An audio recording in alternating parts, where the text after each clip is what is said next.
Graça e paz a todos, meu nome é Marcos Burgesi. Esta é mais uma videoaula do curso Sabedoria, Riquezas e Unção. O tema desta aula é unção. Nós vamos falar sobre unção. Como receber a unção e o que é a unção. Mas nós estamos no capítulo 13 e tem dois versículos que me chamam a atenção. O primeiro versículo tem a ver com o tema que o apóstolo Gerson colocou para o ano de 2013. 2013, andando na luz. E o versículo 9 diz: a luz do justo alegra, mas a candeia dos ímpios se apagará. E no versículo 22, o homem de bem deixa uma herança aos filhos de seus filhos. Eu acredito que a unção, e Deus não está dentro de um quadradinho, e Deus faz do jeito que Ele quer e da forma que Ele quer, mas quando nós estudamos a Bíblia e vemos como Deus age, como é que as coisas funcionam, os princípios que regem o mundo espiritual e que influenciam o mundo natural, nós vamos ver que a unção está muito ligada à herança. Um pai deixava para o filho e ia passando de geração a geração. Como o exemplo de Arão. Arão foi o primeiro sacerdote. Ele foi ungido por Moisés para ser sacerdote, e os seus filhos e a descendência de Arão era responsável por ser sacerdote. No Antigo Testamento, só 3 tipos de pessoas eram ungidas e recebiam a unção, o azeite, o Espírito de Deus. Eram os reis, os sacerdotes e os profetas. E como eu dei o exemplo de Arão e a sua família, e dos reis, e dos profetas, nós vamos ver que é uma unção que foi derramada e que ela foi passando de geração a geração. Mas no Novo Testamento diz que todos receberiam o Espírito do Senhor, desde os senhores aos escravos, os homens, as mulheres, os de idades, como as crianças. Todos, todo o corpo, todos receberiam o Espírito do Senhor. Então hoje ela está disponível para todos. Mas é muito importante eu entender como se recebe a unção, como se usa a unção, como que funciona a unção no mundo espiritual. Porque a unção, ela tem o propósito de ser o poder de Deus sobre uma pessoa, para essa pessoa ser o que ela nunca seria. Ser um rei, um líder, ser um sacerdote, um pastor, ser um profeta, a pessoa que traz a palavra de Deus, é necessário unção. O homem não tem condições de fazer isso. Então a unção tem condições de fazer de uma pessoa ser o que ela nunca seria, fazer o que ela nunca faria, fazer o que ele não tem condições, fazer o que a capacidade dele não teria condições e que a sua força não teria condições. A unção tem como propósito nos levar a um lugar em que nós nunca chegaríamos, a realizar projetos, a realizar a vontade de Deus que eu não conseguiria. Então unção é isso. Até se brinca, uns são e outros não são. Mas a unção está disponível para todos. E qualquer pessoa pode ir além e ser o que nunca seria, fazer o que nunca faria, o que nunca conseguiria fazer e alcançar o que poucos conseguiram alcançar. Mas quando nós vemos a história da unção, é muito comum falar da unção de Elias, de Eliseu. Unção dobrada. E muitas pessoas brincam, e muitas pessoas são infantis e tolas, acreditam que a unção se recebe brincando, que a unção é para se brincar, que a unção simplesmente é transmitida com a oração, passa-se, recebe unção dobrada.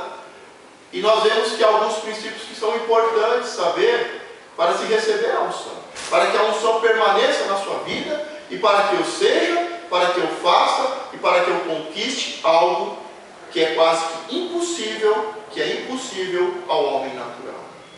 Então quando a gente vê a história de Elias e Eliseu, nós começamos com a história de Elias e nós sabemos que ele foi um homem que desafiou o rei, ele desafiou todo o povo, ele fez uma convocação nacional e disse: vamos fazer o seguinte, vamos levantar um altar, vocês que são profetas de Baal, levantem um altar a Baal e peçam chuva a Baal. E eu vou fazer um altar ao Deus vivo, ao Deus de Israel, vou pedir chuva. E o Deus que responder será e é um Deus verdadeiro, o Deus de Israel. E ele faz todo esse processo. Ele faz uma convocação nacional. E nós sabemos que Deus respondeu a sua oração consumiu o altar com fogo e respondeu a sua oração de chuva. Mas quando chega ali no 1 Reis 19:3, que está num momento muito delicado da sua vida, porque ele fez o que? Ele desafiou o rei, ele desafiou o Deus Baal, que o rei estava adorando e que todo o povo estava adorando, mas ele sabia que era falso. E por ele fazer esse desafio e humilhar o rei, e humilhar todos os profetas e matar os profetas falsos, Jezabel fala: olha, da mesma forma que os profetas de Baal foram mortos, você também vai morrer e vai morrer hoje. E ele pega e vai fugir. Ele vai fugir. Só que no capítulo 19:3 diz: o que vendo ele se levantou e para escapar com vida se foi e veio a Berseba, que é de Judá, e deixou ali o seu moço. Então nós vemos que nessa história, quando ele levantou o altar, ele tinha um moço, ele tinha um servo, um discípulo que estava sendo preparado para ser um profeta. Mas este moço, nós vemos que Elias levanta o altar e esse moço não aparece, esse moço não faz nada. Um pouquinho mais para frente, quando ele começa a orar para que venha a chuva, a bênção de Deus sobre Israel, ele pede para o seu moço e diz: olha, vá até o cume e veja se há nuvens de chuva. E a palavra diz que este moço, por 7 vezes ele é ordenado a ir, e ele vai e ele volta, olha, ainda não há chuva. Até que na última vez ele fala: olha, há uma nuvem do tamanho da mão de um homem. E Elias diz: então vai chover. Então é um moço, é um servo, é um discípulo, é um futuro profeta. Ele tinha tudo para receber a unção, porque ele foi chamado. Ele foi chamado. Quando se levanta o altar, ele não faz nada. E quando se manda, ele obedece. Ele só faz o que é mandado.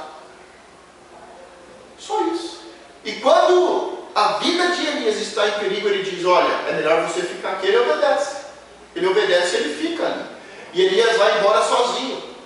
Entra na caverna, Deus fala com ele. Deus manda ungir 2 reis e manda ungir um profeta no seu lugar. Deus está chamando um outro moço, um outro que foi chamado para estar no lugar de Elias. Mas nós vemos que aquele moço ficou para trás.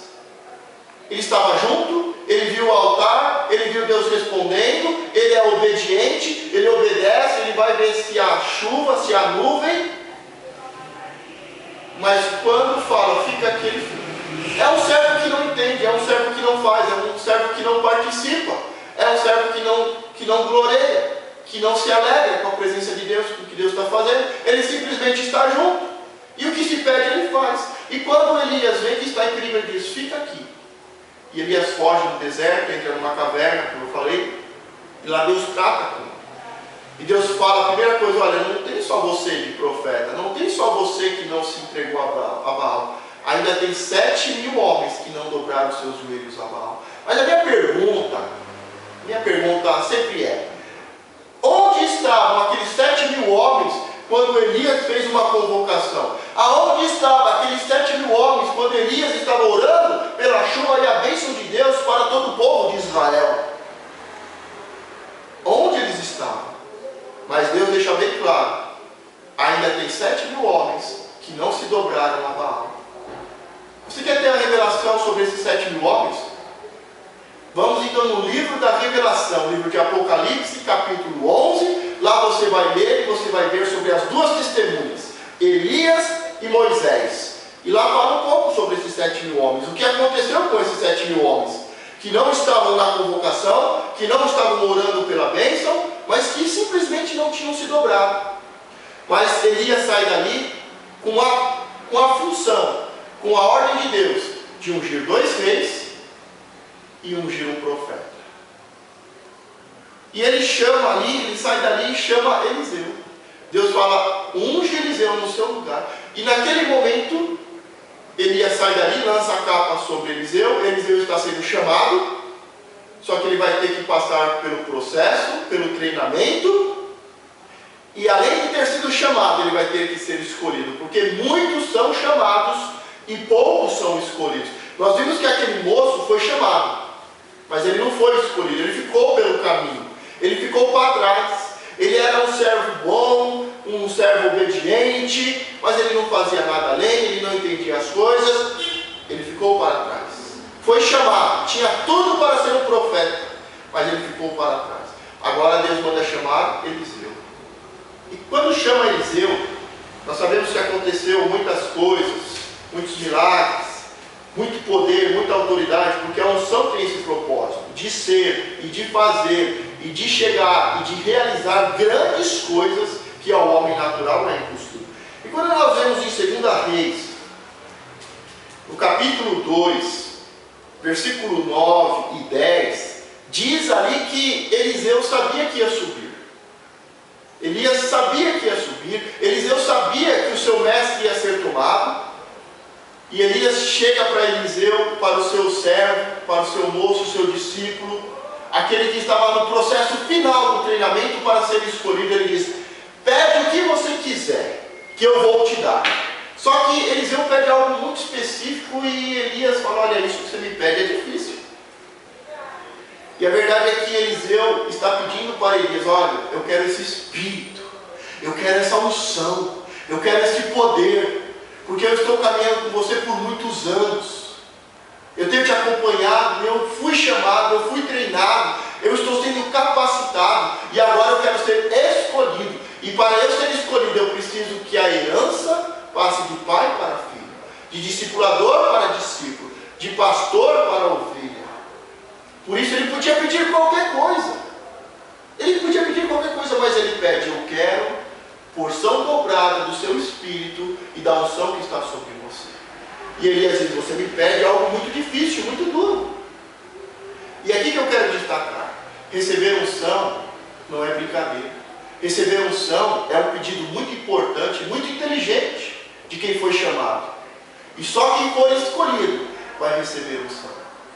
Mas nós temos que pedir, nós temos que caminhar, nós temos que ser moço, servir, nós temos que crescer ao lado de um homem, um profeta de Deus, mas ir até o final, até o momento em que vai haver a separação, em que Deus vai separar, porque ela vem como uma herança. Não adianta eu querer antes, ela vem como uma herança. É até a morte. É até a morte. E ali, Elias vai subir aos céus. E ele tem a oportunidade de receber a unção. Ele foi chamado, passou por todo o processo, foi treinado, e agora não é mais um moço, mas é um homem que pode ser escolhido. Só que o processo final é muito importante. Quando vemos um pouquinho antes o texto, nós vemos que Elias, da mesma forma que no momento do seu ministério, quando estava começando, estava difícil, ele fala para o moço: fique aqui, e o moço ficou. Agora, passaram muitos anos, 10, 20 anos, Elias chega para Eliseu da mesma forma que falou para o seu moço. Falou: Eliseu, fica aqui que eu vou mais adiante. E Eliseu dá uma palavra: vive a sua alma, que eu não te deixarei. E Eliseu continua acompanhando. Eu vou falar uma coisa para você: a unção é tão especial que Deus não confia a moços, a crianças, a todos. Ele vai confiar a sua unção, o seu poder para aqueles que são maduros, que são bons, obedientes, mas acima de tudo fiéis e fiel até a morte. Aquele moço, no começo do ministério de Elias, ele viu Deus responder, ele viu a chuva, mas quando as coisas se apertaram, a dificuldade aconteceu, a perseguição veio, ele ficou. Você quer saber se o discípulo é bom e fiel? É na hora da perseguição. Quando o pastor começa a ser atacado, começa a ser caluniado, o que acontece com os discípulos, com o rebanho? Foge.